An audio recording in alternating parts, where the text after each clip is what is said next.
Bom dia, boa tarde ou boa noite para os meus alunos do 7º ano de 2021. Hoje a gente vai continuar com a aula número 2, que vai explicar o conteúdo das páginas 38 a 40 do nosso caderno pedagógico de ciências do primeiro bimestre de 2021. Então, a gente vai continuar a falar sobre os sistemas da Terra, mais precisamente sobre a litosfera e sobre os tipos de rocha. Como sempre, a gente inicia as nossas aulas relembrando as aulas anteriores. Na aula anterior, vocês viram o que são sistemas ou subsistemas da Terra. Vocês viram que são combinação de elementos naturais do planeta que interagem entre si. Vocês viram também quais são esses subsistemas, né? Quais são esses sistemas da Terra? Vocês viram que são a atmosfera, que é o conjunto de gases do nosso planeta. Vocês viram que também tem a hidrosfera, que é o conjunto das águas do nosso planeta.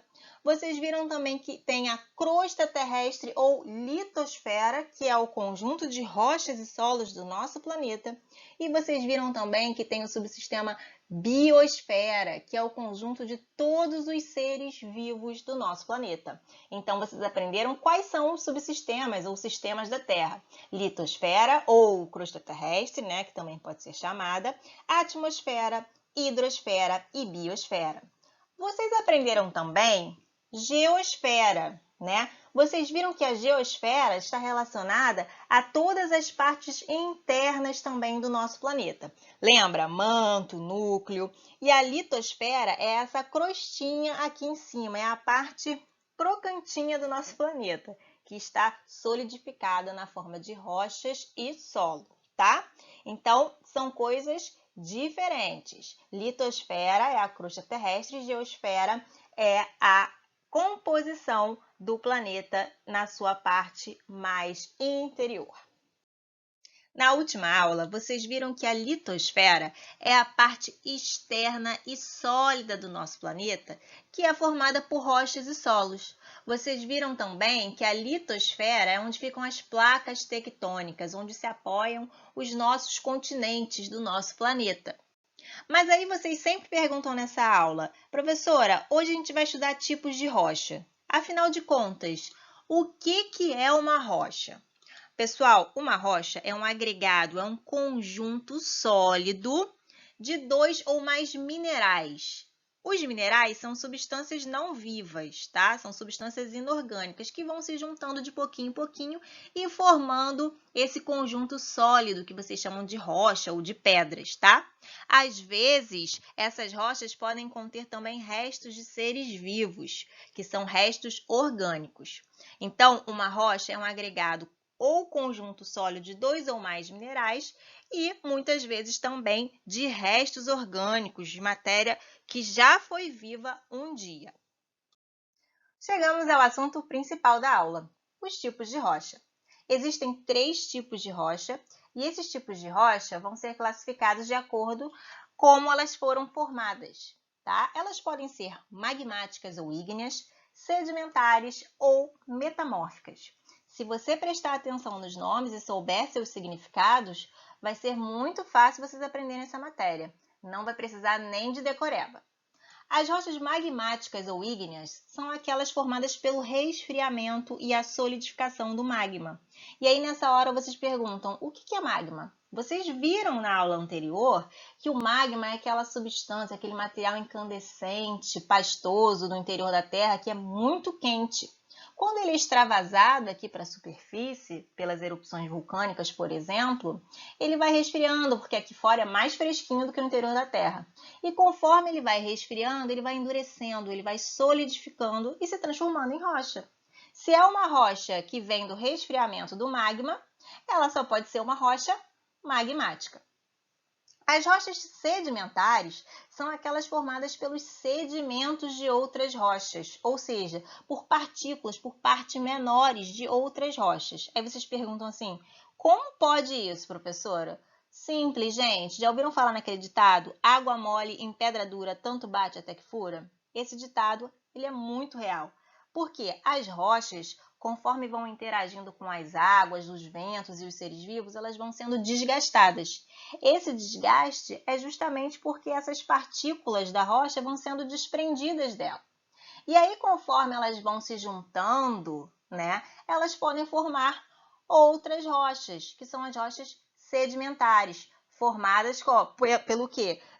Pela união de sedimentos de outras rochas que foram desgastadas. Aqui, nessa animação, eu dei um exemplinho para vocês. Ó, várias partículas de rochas que vão ser depositadas aqui no fundo do oceano, formando várias rochas sedimentares. E, na verdade, as rochas sedimentares fazem essas camadinhas assim, ó, porque conforme elas vão pesando, elas vão compactando as rochas que já foram formadas embaixo, e aí a gente tem até, geralmente, esse visual aqui que vocês vão ver quando a gente for ver exemplos de rochas sedimentares, tá? As rochas metamórficas são rochas que são formadas a partir da transformação física ou química de outras rochas. Metamórfico vem de metamorfose, pessoal. Metamorfose significa transformação. Lembra da borboleta? Ela é uma lagartinha e depois vira uma linda borboleta. Então, as rochas metamórficas são aquelas que são transformadas em novas rochas, ou seja, essas novas rochas têm uma outra composição de minerais.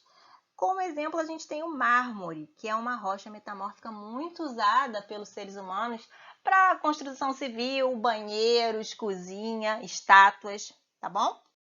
Vamos aprofundar um pouquinho mais o conhecimento de vocês sobre os tipos de rocha. As rochas magmáticas ou ígneas, elas podem ser de dois tipos.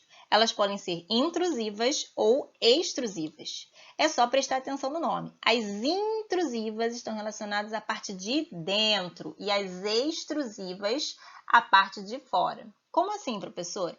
As rochas magmáticas intrusivas, elas solidificam no interior da crosta, tá? Da crosta terrestre, da litosfera. Ou seja, o magma não chega a sair, né, da crosta. Por exemplo, eu botei aqui nessa animaçãozinha, ó, a gente tem uma animação mostrando que o magma começa a tentar escapar aqui para a superfície, mas ele não consegue chegar na superfície. Então, conforme vai subindo, vai resfriando um pouquinho, mas a pressão é tão grande que ele acaba solidificando aqui dentro. Então, essa solidificação do magma aqui dentro, no interior da crosta, faz a formação de rochas magmáticas intrusivas.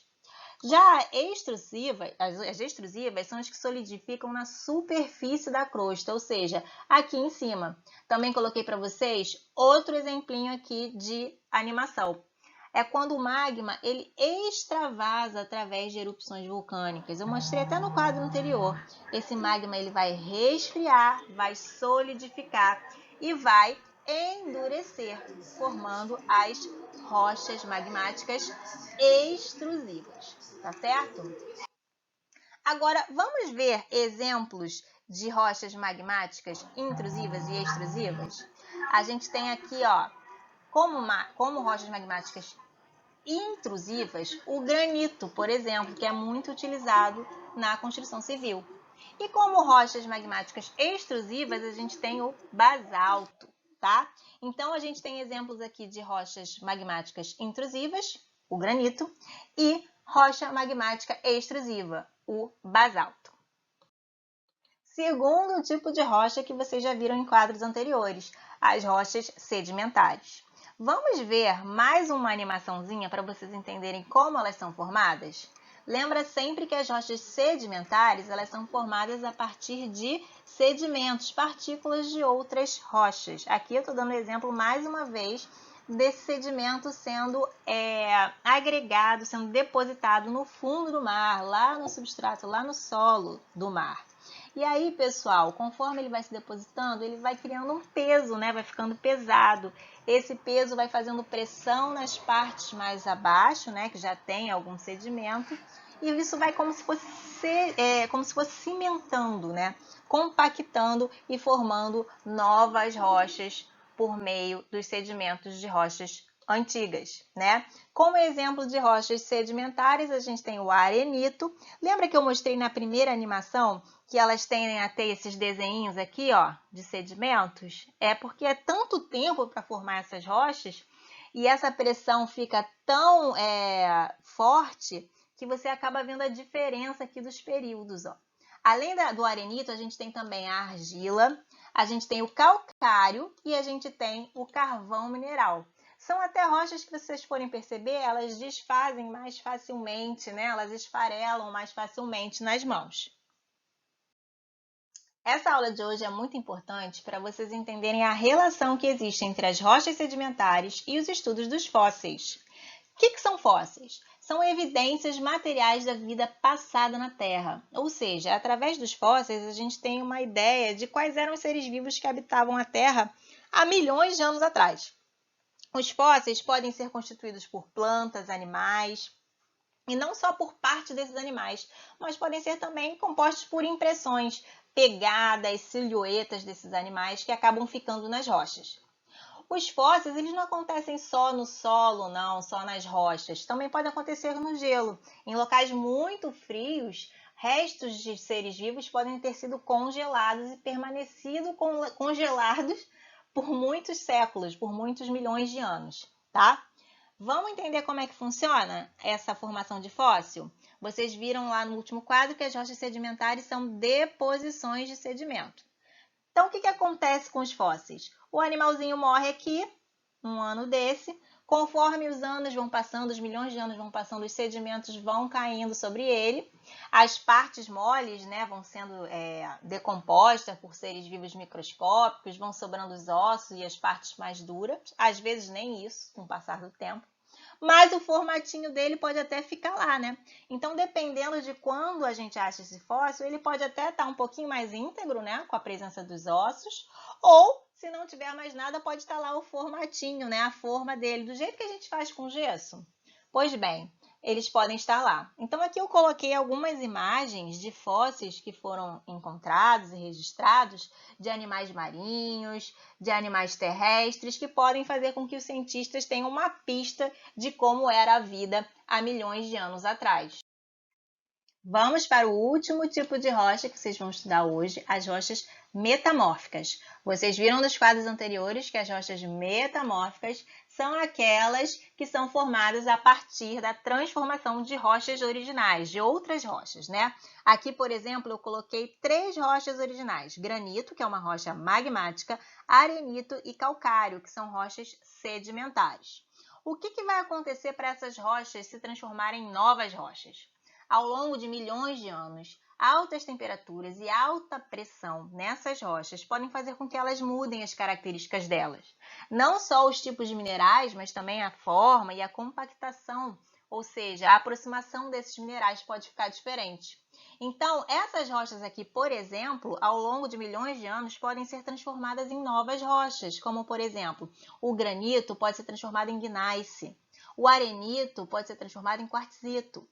E o calcário pode se transformar em mármore ao longo do tempo, altas temperaturas e altas pressões, tá? Mas não é 10 anos não, tá, pessoal? A gente está falando aqui de milhões de anos, tá certo? Então, ó, uma rocha magmática se transformando em rocha metamórfica e 2 rochas sedimentares, por exemplo, se transformando em 2 rochas metamórficas, aqui o quartzito e o mármore, tá certo? Chegamos ao final de mais uma aula e, como sempre, a atividade para fixar os conteúdos. Não esqueçam nunca de copiar a matéria no caderno, tá? Dependendo de onde o exercício é feito, ou na apostila, ou se vocês copiam do vídeo no caderno para responder, vocês têm que fotografar e me enviar pelo Rio Educa em Casa, pelo aplicativo, e se vocês não estiverem conseguindo acessar, vocês podem me enviar por e-mail ou por WhatsApp, tá? Mas nunca esqueçam de identificar as fotos, tá? Colocar o nome e a turma nas folhas que vocês forem fotografar para mim, tá bom? Hoje eu vou fazer uma atividade de vocês, que é uma atividade de folhinha interativa, tá? Eu coloquei os exercícios das páginas 39 e 40 do caderno pedagógico em formato de folhinha digital. Vocês vão lá no link que eu vou colocar na descrição do vídeo e vão responder essas questões na folhinha digital. No final, vocês vão ter a notinha de vocês referente ao exercício, mas vocês vão ter que me mandar essa folhinha por e-mail. Lá no final, quando vocês colocarem que acabaram a atividade, vocês vão colocar o meu e-mail, que vai estar lá disponível no cabeçalho, nas orientações dessa atividade que eu coloquei para vocês, tá? Se acharem muito complicado, não tem problema. Copia no caderno, me manda foto ou faz na apostila e me manda foto também. Eu espero que vocês tenham entendido. Qualquer dúvida, vocês já sabem onde me encontrar. WhatsApp, e-mail e aplicativo Rio Educa. Beijo e até a próxima aula.